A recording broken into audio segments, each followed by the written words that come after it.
बुलावल जाई, नचावल जाई, नचावल जाई। Music Man Gaurav Raj DJ पर खूबे नचावल जाई।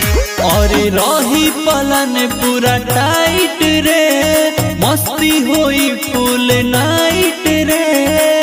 ए राकेश उन्हें का करता रहो। अरे आवत नहीं मते। और रही पलन पूरा टाइट रे, मस्ती होई फुल नाइट रे।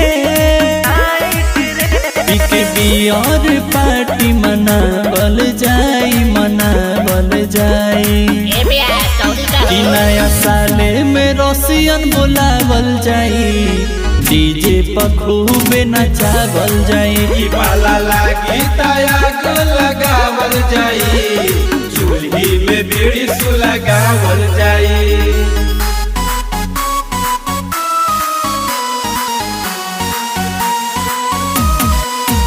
नया साले में रसियन बुलावल जाई, नचावल जाई। और 31 दिसंबर से लाग जाई चौंदा, बीजी न रही केहू काम होई मंदा। ए सुभाष सुन तरन हो। अरे हाँ हो।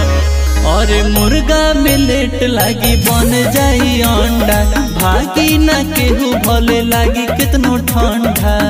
कितनो ठंड बात होई न माल के भुलावल जाई, भुलावल जाई। अरे हमारा तो फोन आ रहा है जी। कि नया साले में रसियन बुलावल जाई, डीजे पर खूबे नचावल जाई। ई माला लागी तायाग लगावल जाई, चूल्ही में बीड़ी सुलगावल जाई। अरे नाचो।